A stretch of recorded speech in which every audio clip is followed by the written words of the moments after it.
On va prendre ce personnage-là. Hop. Je m'appelle Karl, enchanté. Karl King, pour vous servir.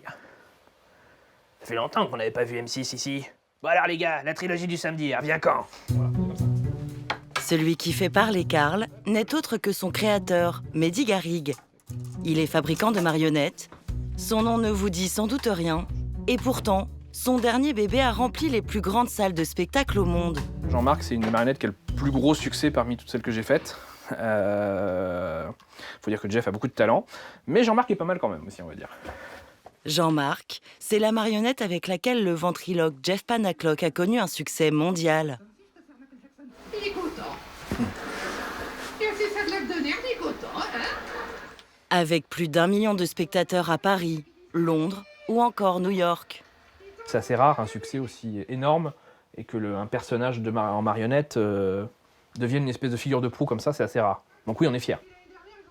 Un succès qui vient couronner les 10 ans de carrière de Mehdi, qui a attrapé le virus marionnette à l'âge de 6 ans, lorsque sa mère lui en présente une pour la première fois.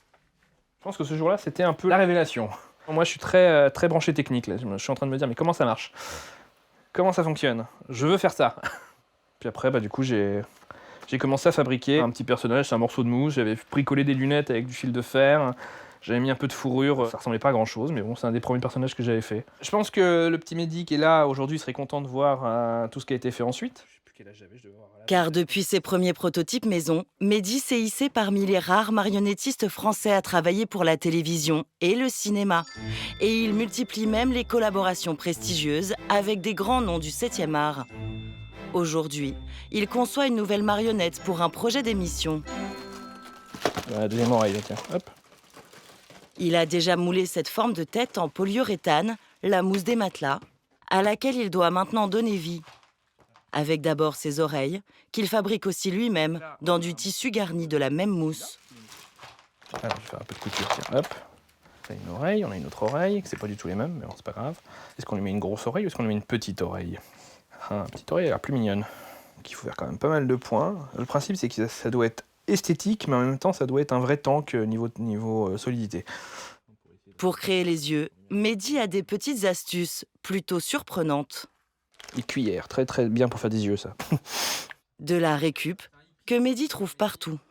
Il n'y a pas de magasin pour acheter des éléments pour faire des marionnettes, donc effectivement on est obligé de faire de la récup, de trouver des objets qui ne servent pas du tout à ça à la base. Pareil, ça c'est une boule de déco de Noël sur laquelle on peut effectivement mettre une iris. Et du coup ça devient un œil de personnage. Une marionnette de cette taille représente une centaine d'heures de travail et peut se vendre ensuite entre 5 et 10 000 euros. Mais dans l'art de la marionnettique, il existerait même des œuvres inestimables. Des marionnettes cultes que ce passionné collectionne, comme celle rendue célèbre par les Guignols de l'info. Donc là on a la marionnette de Coluche qui a été faite par Alain Duverne.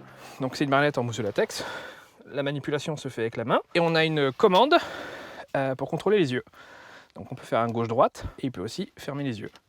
Donc après, on peut jumeler les expressions pour lui donner une palette d'émotions. Donc ça, c'est Emmanueli, Le Pen, Balladur.